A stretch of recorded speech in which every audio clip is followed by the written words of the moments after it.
Let me take you back to a time when I was just a kid, no older than 8 or 9, living in a small, creaky house with my family. My mom, my dad, my little sister, and I. We all slept in the same room, on one big bed, pushed up against the wall. It wasn't fancy, just a cramped little space, with peeling wallpaper, a single window that rattled when the wind blew, and an old wooden floor that groaned under every step. The room always felt heavy, like it held secrets we weren't supposed to know.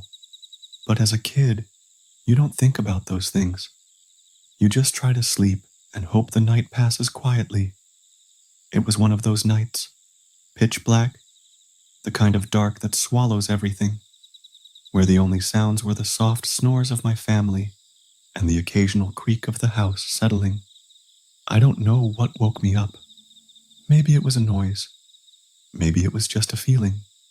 But my eyes snapped open, and I lay there, frozen, staring into the darkness.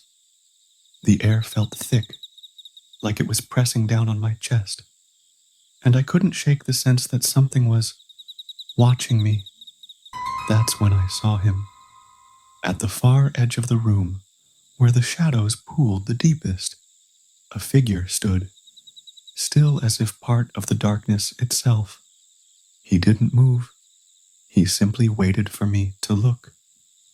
The moon slipped through the cracked blinds and barely touched him, enough to show that something about his face was wrong. It wasn't the shape you expect. It looked stretched, like someone had smoothed it too tight, and the smile, too wide, the kind that felt carved into his skin. His teeth caught the light, uneven and too bright. His eyes fixed on me, steady and unblinking, and for a moment, time narrowed down to that single, silent stare. I couldn't move, couldn't breathe. My heart was pounding so hard, I thought it might burst out of my chest. I wanted to scream, to call out for my dad, but my voice was stuck, like something was choking me from the inside. All I could do was stare back at that thing, that man, smiling at me from the shadows. Finally, I found my voice. "Dad!" I screamed, my voice cracking with panic. "Dad, there's someone in the room." My dad jolted awake, fumbling in the dark as my mom and sister stirred beside him. "What? What's wrong?" he asked, his voice groggy but laced with concern. "There's a man." I pointed toward the corner, my hand trembling. "He's right there. He's looking at me." My dad squinted into the darkness, his eyes scanning the room. My mom flicked on the bedside lamp, casting a weak, yellow glow across the walls. The shadows shifted, and for a moment, I thought I saw the figure move, just a twitch, like he was stepping back into the dark. But when I looked again, he was gone. The corner was empty. Just the same old dresser, the same cracked mirror, the same faded wallpaper. "There's nothing there, kiddo," my dad said, rubbing his eyes. "You probably just had a bad dream." "It wasn't a dream," I insisted, my voice shaking. "He was right there. I saw him. He was smiling at me." My mom pulled me close, her arms warm, but not enough to stop the chill running down my spine. "It's okay, honey," she said softly. "Sometimes our eyes play tricks on us in the dark. Let's say a prayer, all right? That'll keep you safe." They made me recite a prayer, the words tumbling out of my mouth as I kept glancing toward the corner, half expecting that smile to reappear. When we finished, my dad turned off the light, plunging the room back into darkness. "Go back to sleep," he said. "It's just us here." But I couldn't sleep. I lay there, my eyes wide open, staring into the black, Every creak of the house, every rustle of the wind outside made my heart jump. I kept telling myself it was nothing, just a dream like they said. But deep down, I knew what I saw. That face, that smile, it wasn't human.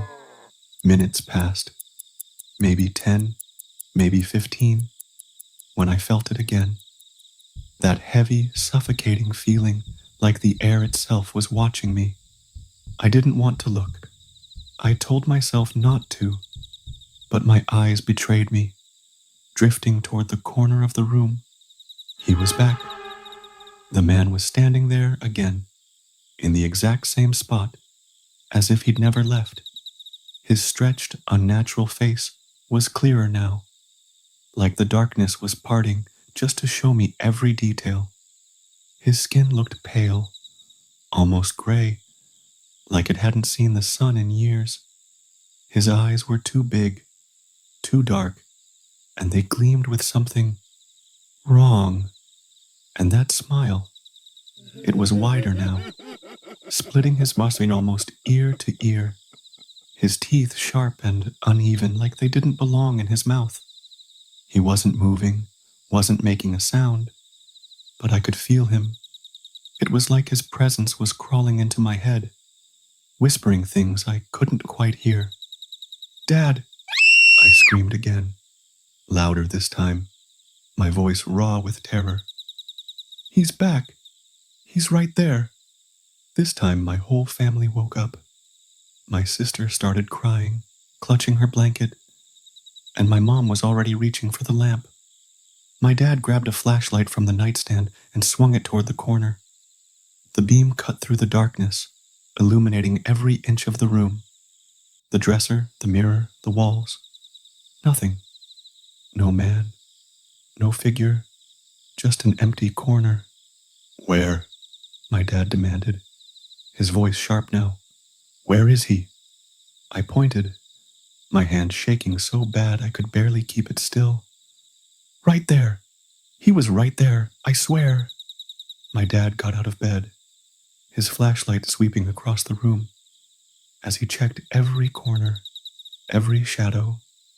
My mom pulled my sister and me close, whispering for us to stay calm. We searched the whole room, under the bed, behind the dresser, even inside the tiny closet with its sagging door. Nothing. No sign of anyone. No footprints on the dusty floor. No marks on the walls. Nothing out of place. "He was there," I kept saying, my voice breaking. "I saw him. I'm not lying." I know," my mom said, stroking my hair. "It's okay. It's over now." But it wasn't over. Not for me. We went back to bed. The light left on this time to keep the shadows at bay. My dad sat up for a while, keeping watch, but eventually he dozed off. My mom and sister fell back asleep too, their breathing slow and steady, but I couldn't close my eyes. I kept staring at that corner, waiting, dreading that he'd come back. He didn't. Not that night, at least. The rest of the night passed in silence, and by morning, the room felt normal again, like the sun had chased away whatever had been there. My parents didn't talk about it much after that. They chalked it up to a kid's overactive imagination, maybe a nightmare that felt too real. But I know what I saw. That face, that smile. It's burned into my memory, as vivid now as it was back then. Years later, I brought it up to my dad, asking if he remembered that night. He got quiet for a moment, his face tightening. "Yeah," he said finally. "I remember. But let's not talk about it, okay?" That was it. He wouldn't say more, and I didn't push him. But the way he looked at me, the way his voice dropped, it made me wonder if he'd seen something too.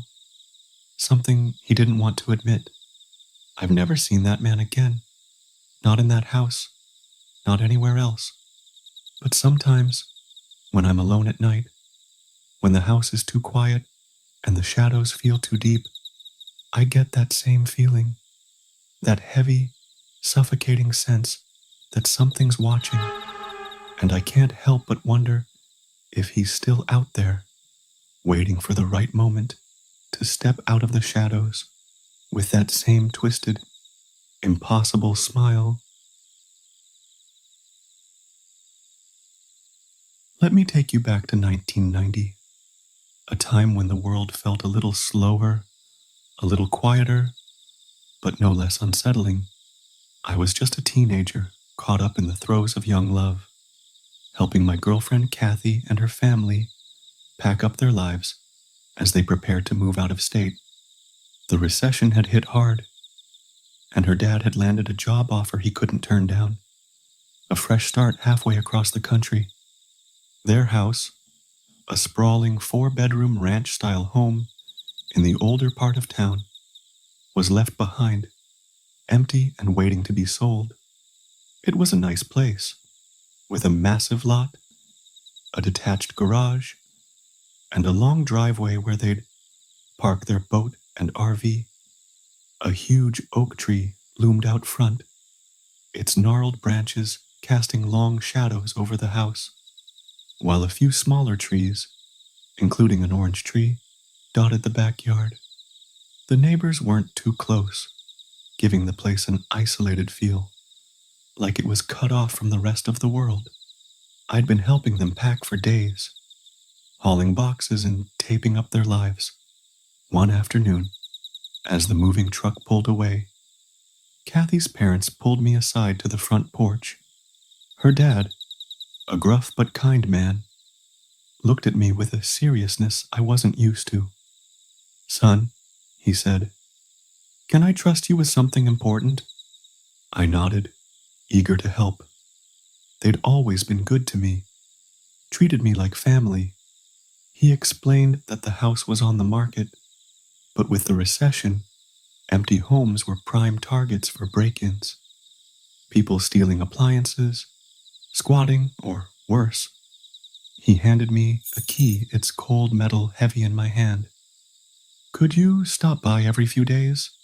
Check on the place, maybe clean it up a bit? And if you're up for it, stay a night or two, just so it doesn't look abandoned." He looked worried, his eyes darting to the street. "The neighbor across the way, the only one I trust, is on vacation. It'll be a while before he's back." I told him not to worry, that I'd take care of everything. He tried to hand me some cash, but I waved it off. They were going through enough. "I got this," I said. He gave me a number, Kathy's grandmother's landline, since cell phones back then were spotty at best, and told me to call if anything came up. With that, they left, and I was alone with the responsibility of watching over their empty house. The first few days were uneventful. I'd swing by after school, sweeping the kitchen, scrubbing the bathrooms, vacuuming the dusty carpets. The house felt strange without their furniture, like a shell of what it used to be. The rooms echoed with every step, and the air carried a faint, musty smell, like the house was already forgetting its owners. The first night I decided to stay over was a Friday. I told my parents I'd be working late and planned to head home in the morning. All that was left in the house was a cot, a small radio, and a couple of lamps. I set up in Kathy's old room, partly because I missed her, partly because it felt like the safest place in the house. Her room was small, with faded floral wallpaper and a single window overlooking the backyard. I left the kitchen light on, the front bathroom light on, and tuned the radio to a low hum to keep me company. I fell asleep to the soft crackle of music bundled in my sleeping bag, but sometime in the middle of the night, I woke up, my breath catching in my throat. The room was freezing. Not just chilly, but a bone-deep cold, like I'd been locked in a walk-in freezer. It was fall, sure, but this wasn't normal. The air felt wrong, like it was coming from somewhere else, some unnatural source. My teeth chattered as I stumbled out of the cot, fumbling for the heater. I flipped it on, the old unit groaning to life, and crawled back under my sleeping bag, pulling it tight around me. The cold lingered, though, like it was clinging to me. I didn't sleep much after that. The next day, I mentioned it to a friend, joking about how cold it got. He raised an eyebrow. Cold? Dude, it was like 60 degrees last night. I brushed it off, but something about his words stuck with me. That night, I didn't go back. I told myself I was just busy, but deep down, I wasn't eager to spend another night in that house.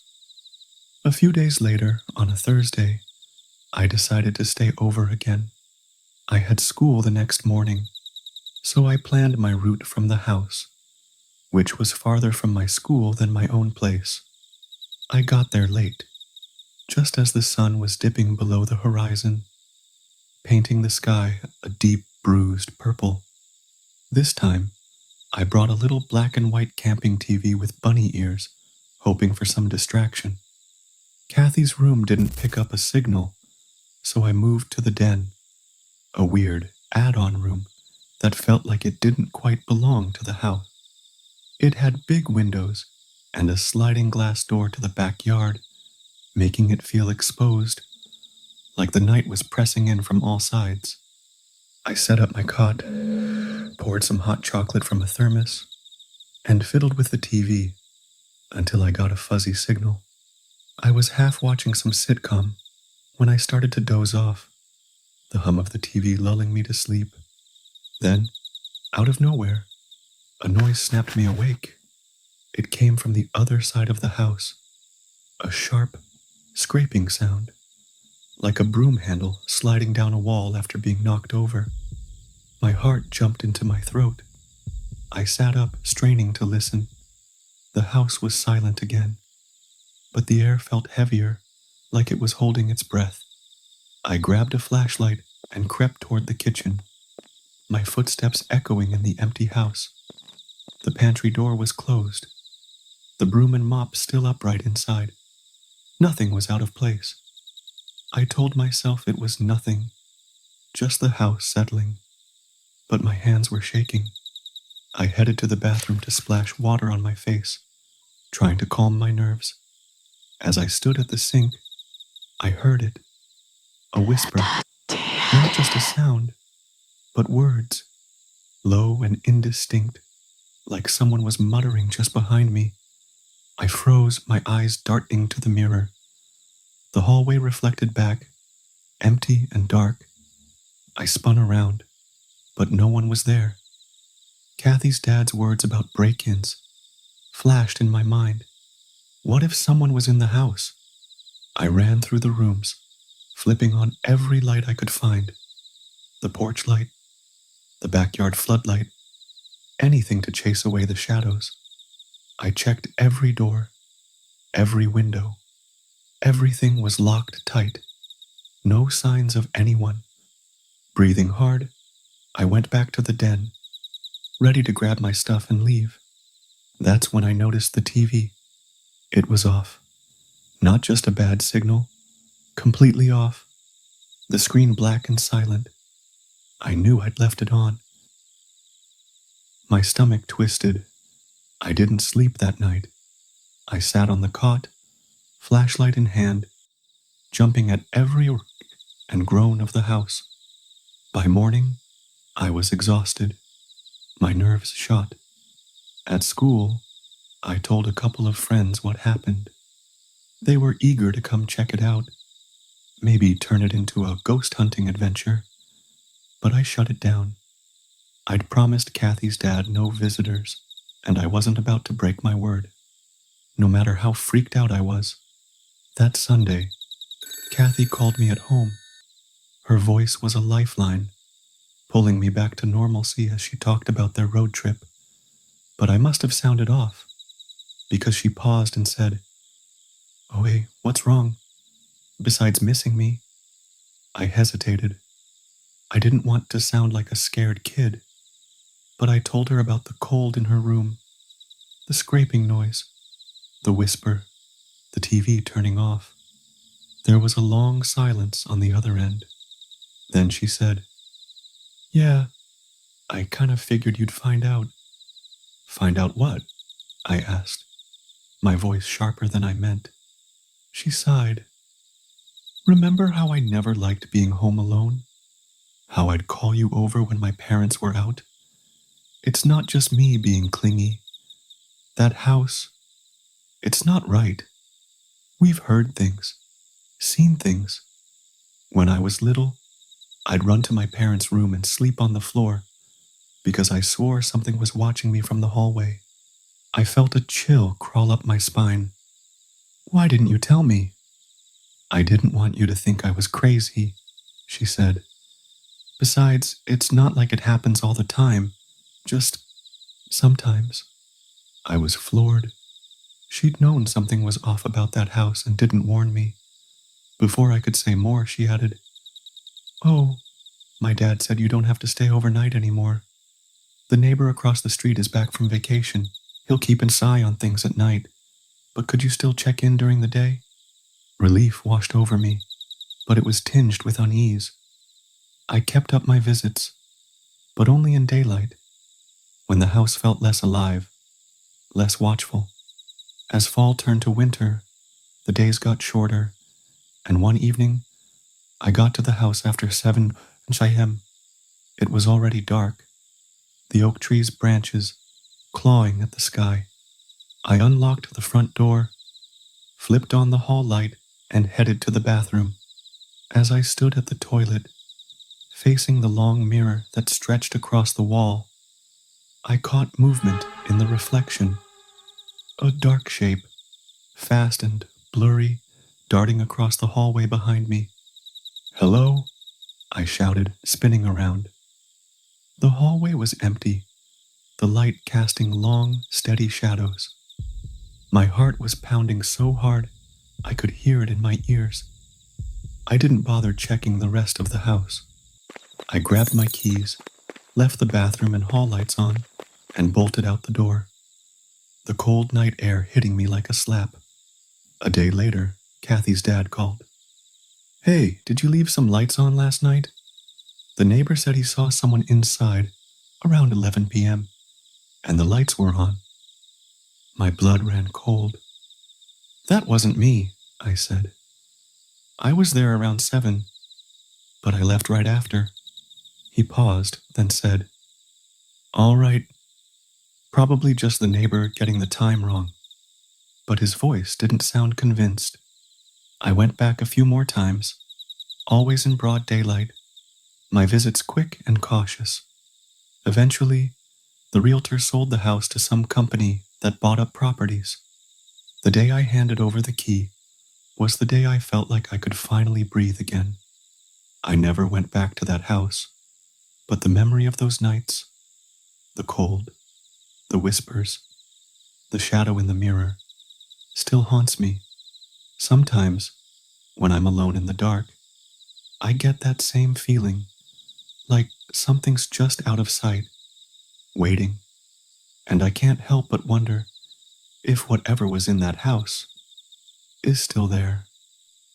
This story takes me back to when I was 13, in the early 2000s, a time when life felt simpler, but the nights could still hold secrets that linger with you for years. My best friend, Jake, lived in a small 2-story house in a quiet suburban neighborhood. His parents owned the place, along with the property next door where they stayed most nights. Jake's older brother, Matt, who was in his early 20s, lived in a beat-up trailer parked in the backyard of Jake's house. This setup left Jake and me pretty much unsupervised whenever I stayed over, free to do whatever we wanted, play video games, raid the fridge, or just mess around without anyone breathing down our necks. It was the kind of freedom every kid dreams of. But that night, freedom came with something else, something I'll never forget. It was a warm summer evening, the kind where the air feels thick and the cicadas hum like a distant warning. Jake and I had spent most of the day goofing off, riding bikes around the neighborhood, and by nightfall, we ended up in Matt's trailer out back. The trailer was a cramped, cluttered space, old posters peeling off the walls, a sagging couch, and a small TV flickering with some action movie Matt was half watching.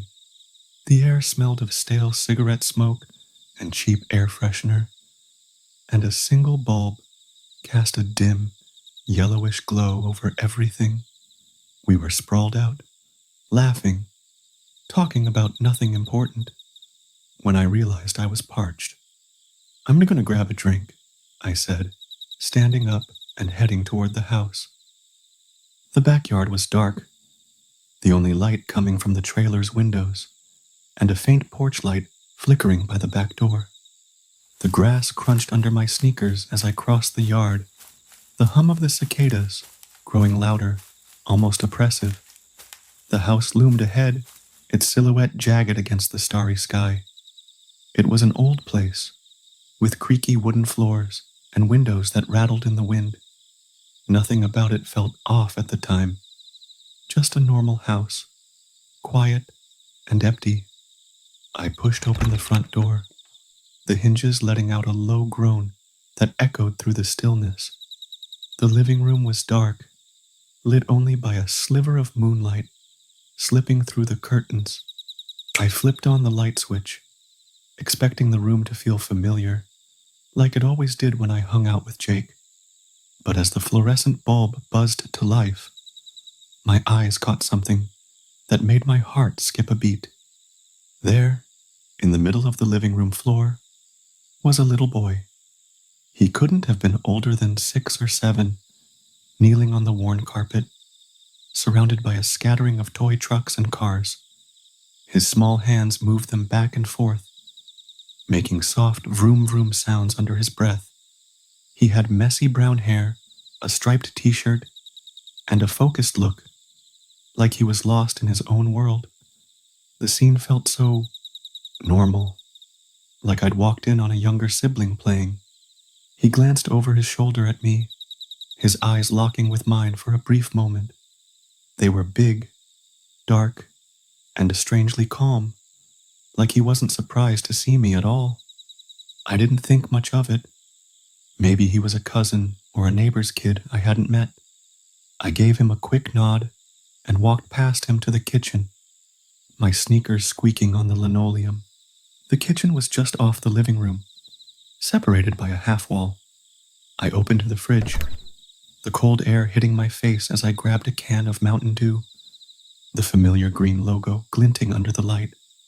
The house was quiet, save for the faint hum of the fridge and the occasional creak of the floorboards settling. I popped the tab, took a sip, and headed back out, glancing at the kid as I passed. He was still there, playing with his toys, not paying me any mind. I shrugged it off and stepped back into the night, the door creaking shut behind me. Back in the trailer, Jake and Matt were still lounging, the TV now playing some late-night infomercial. I plopped down on the couch, the Mountain Dew cold in my hand. "Hey, Jake," I said casually. "Who's the kid in the house? The one playing with trucks?" Jake's face went blank, his eyes narrowing. "What are you talking about?" "You know, the little boy in the living room," I said, taking another sip. "Looks just like you, man. Same hair, same face. He was messing around with some toy cars." Matt sat up, his cigarette pausing halfway to his mouth. Jake's expression shifted from confusion to something else. Shock, maybe fear. "Dude," he said, his voice low. "There's no one else here. It's just us and Matt. Mom and Dad are next door." I laughed. thinking he was messing with me. Come on, man, I saw him. Little kid, maybe 6, playing on the floor. Looked like your mini-me. Jake didn't laugh. He stood up, his face pale, and grabbed a framed photo from a shelf in the trailer. It was an old picture. The colors faded, showing a young boy with messy brown hair and a wide grin, holding a toy truck. This him? Jake asked, his voice barely above a whisper. I looked at the photo, and my stomach dropped. It was the kid. Same hair, same striped shirt, same calm, dark eyes. Yeah, I said, my mouth dry. That's him. Jake swallowed hard, his eyes locked on the photo. That's my little brother, Tommy. He died 3 years ago. Car accident. The air in the trailer felt like it thickened, pressing down on us. Matt stubbed out his cigarette, his hands shaking slightly. You sure you saw him? He asked, his voice rough. You're not screwing around. I'm not screwing around, I snapped, my heart pounding. He was right there, in the living room, playing with his toys. He looked at me, man. We made eye contact. Jake sat down heavily, staring at the floor. Tommy used to love playing with those trucks, he said quietly. He'd spend hours in the living room, making those little engine noises. Sometimes I still hear them, late at night. I felt a chill crawl up my spine, like the temperature in the trailer had dropped 10 degrees. The cicadas outside seemed louder now, their hum filling the silence. I tried to process what I'd just heard. I'd seen a kid, real as anything, solid as Jake, sitting next to me. He wasn't threatening, wasn't scary, just there. But the fact that he wasn't supposed to be there, that he couldn't be there, made my skin crawl. We didn't go back to the house that night. We stayed in the trailer, the TV's static glow casting flickering shadows on the walls. None of us slept much. I kept replaying the moment in my head. The way Tommy had looked at me, his calm, unblinking eyes, like he knew something I didn't. Why had he shown himself to me? Why didn't he react? Didn't say anything? Didn't do anything? Was he just there, stuck in some loop of his past? Or was there something else? Something he wanted me to know? The next morning, I left Jake's place as soon as the sun was up, the house looming silently behind me. I didn't go inside again. Didn't want to. Jake never brought it up after that, and I didn't either. But even now, 23 years later, that moment haunts me. I can still see Tommy's face, those dark eyes locking with mine, that faint, knowing look. I wonder if he's still there, in that house, playing with his trucks, waiting for someone else to walk through the door. And I can't shake the feeling that, wherever he is, he's still watching.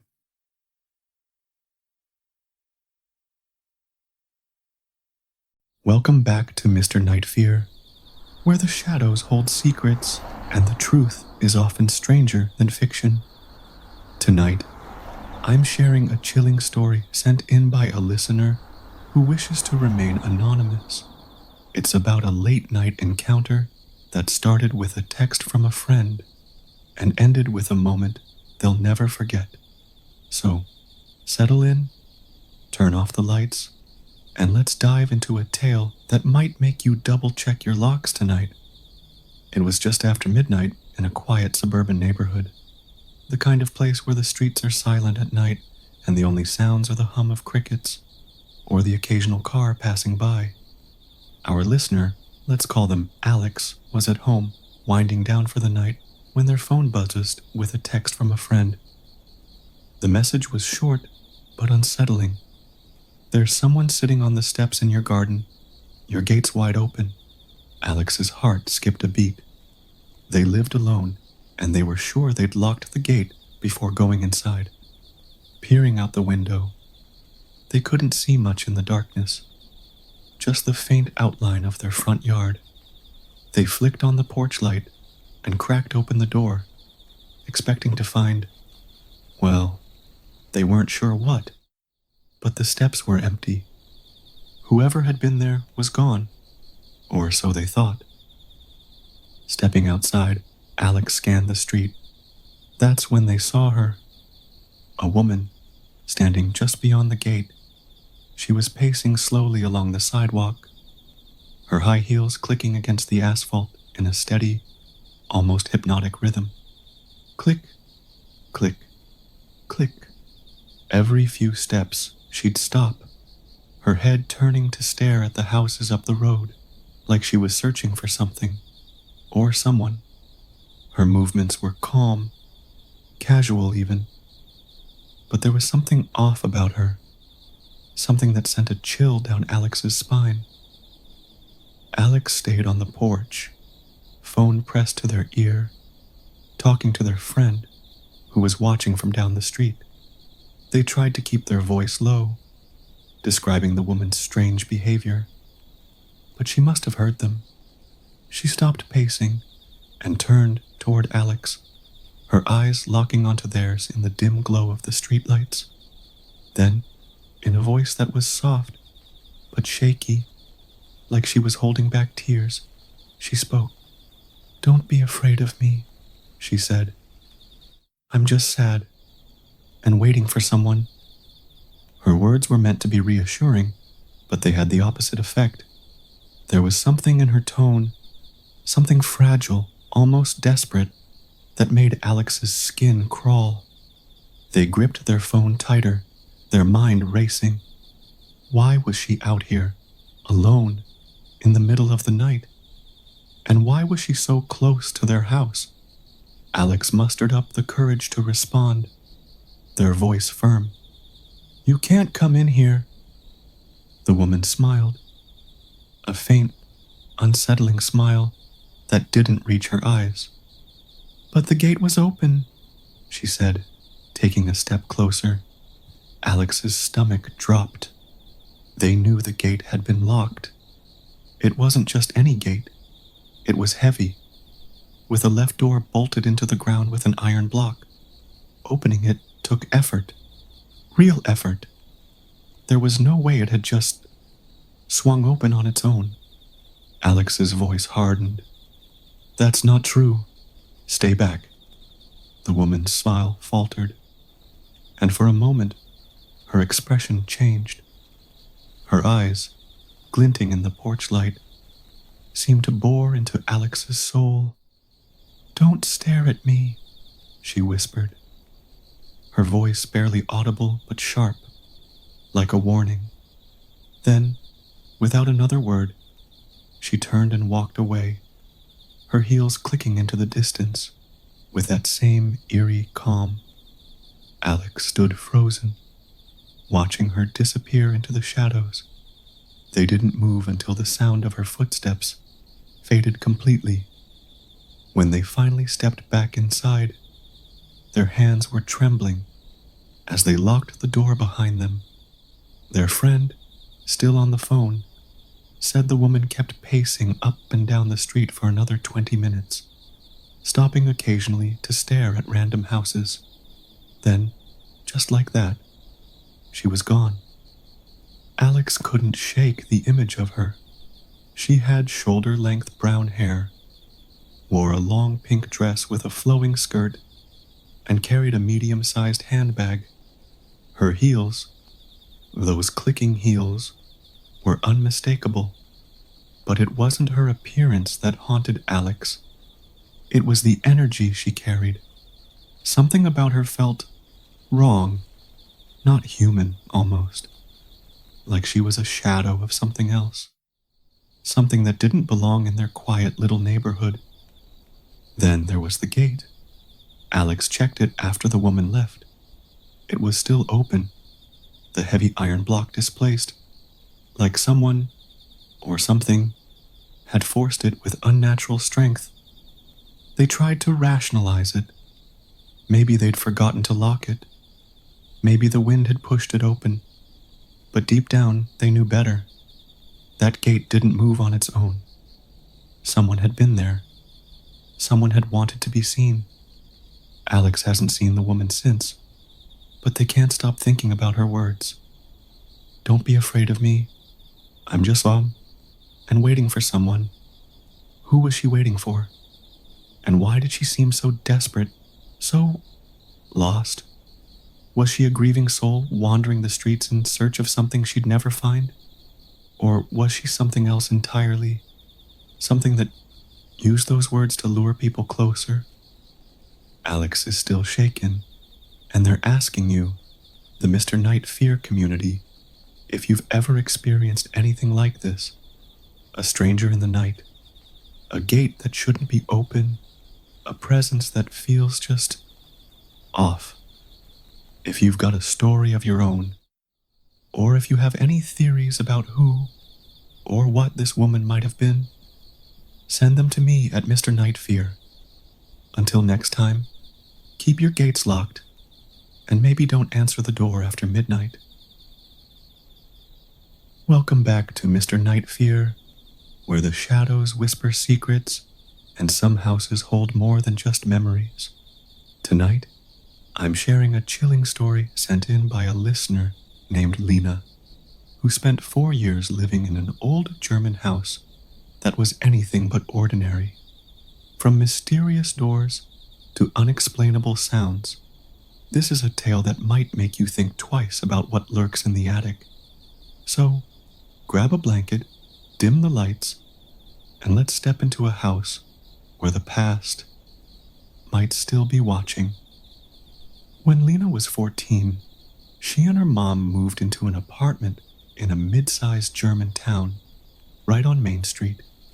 The building was old, really old, dating back to the 1800s. It had history etched into every creaky floorboard and weathered brick. The first floor was owned by a secretive group, something like a Freemason lodge, founded by industrialists back in the day. It was a fancy place, frozen in time, with chandeliers, a bar, and even a bowling alley, all looking like they hadn't been touched since the 1950s. Lena and her mom would rent it out for Christmas parties, but their actual home was up on the 3rd floor, the only apartment up there, just below the attic. The apartment needed work. It had been an office before, so they renovated it into a cozy home. But even after the fresh paint and new furniture, there was something off about the place. The staircase leading to their floor had 2 strange doors. One seemed to connect to the neighboring house, which was odd since the buildings were wall to wall in this tightly packed town. The other was weirder. A tiny door, barely 1.5 meters square, set high up on the wall. When Lena peeked inside, she saw a dark, endless crawl space stretching farther than it should, filled with shadowy pillars, fading into the blackness. It didn't make sense. There shouldn't have been that much space. The strange things started small, subtle enough that Lena brushed them off at first. She called them wake-up shockers. Sometimes, when she woke up in the middle of the night to use the bathroom, or even in the morning, she'd see something terrifying right in front of her face for a split second. One time, it was a massive spider, its legs twitching inches from her eyes. Another time, it was a woman's face, pale, snarling, like something straight out of a horror movie jump scare.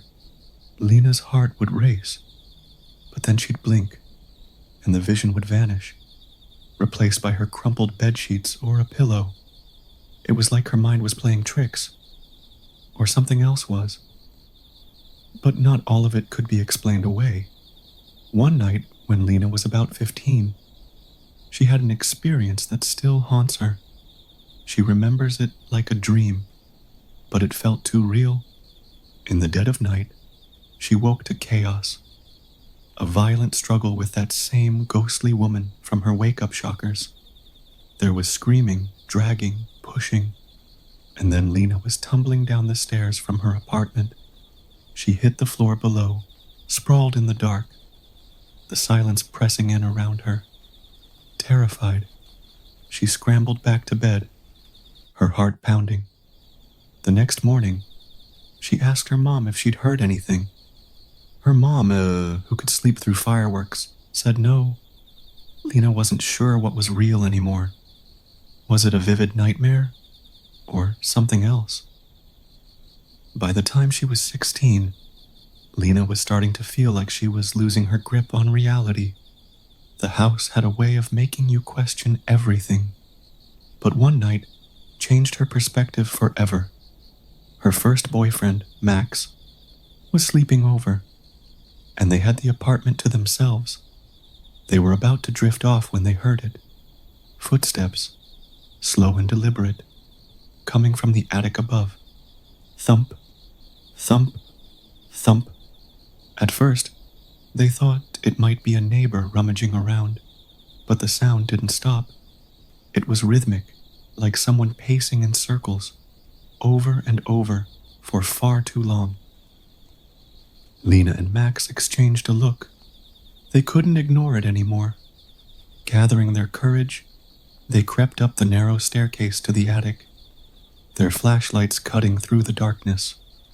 But when they got there, nothing. The attic was empty, just dusty boxes and cobwebs. No sign of anyone. Feeling uneasy, they hurried back to Lena's room, locking the door behind them. Her apartment had 2 small rooms, a tiny bedroom, and a slightly larger one with a desk and sofa. Both had old, creaky windows from the 1800s, the kind that groaned when you opened them. They'd barely settled back into bed when it started. The window in the next room began to creak, not slowly, like it was catching the wind, but fast, frantic, like someone was yanking at it, trying to figure out how it worked. Or worse, like they were playing with it, taunting them. The creaking went on for a full minute, each sound making Lena and Max freeze, their eyes wide in the dark. Then it stopped. Silence. And in that silence, a voice, a woman's voice, loud, clear, and close, like she was standing in the next room. Hello? Lena's blood ran cold. Max grabbed her hand, his face pale. They were both 16, scared out of their minds, but neither wanted to admit it. They'd both heard it. There was no mistaking it. They stayed silent, too terrified to move. And eventually, they just went to sleep, pretending it never happened. But they both knew what they'd heard. Lena tried to find answers. She dug into the history of the house, hoping for clues. The only thing she found was that it stood near an old police building used by the Nazis during the war for deportations. Could that dark history have left something behind? In Germany, the past is everywhere, so it was hard to say. But there was another discovery that gave Lena pause. She'd been sick for a long time while living there, severe bronchitis that wouldn't go away. Eventually, they found the cause. A leaky rain pipe had caused black mold to spread through her bedroom. Black mold can mess with your mind. Hallucinations, paranoia, even vivid nightmares. Lena's willing to believe that might explain some of what she experienced. The wake-up shockers, the ghostly woman, the fall down the stairs. Maybe it was all in her head. But that night with Max, when they both heard the footsteps, the creaking window, and that chilling, hello? That wasn't just her. That was real. And to this day, it's a puzzle she can't solve. Lena and her mom eventually moved out, leaving the old house behind. But the memories of those 4 years still linger. Was it the mold playing tricks on her mind? Was it the house's dark history? Or something older, tied to those mysterious doors and endless crawl spaces? Or was there really something up in that attic? Something that wanted to be heard? That's Lena's story, and it's one that leaves more questions than answers. Have you ever lived in a place that felt alive? A house where the walls seemed to whisper, or where the past refused to stay buried? If you've got a story of your own, send it to me at MrNightFear. Until next time, stay safe, and maybe check your attic before you go to bed.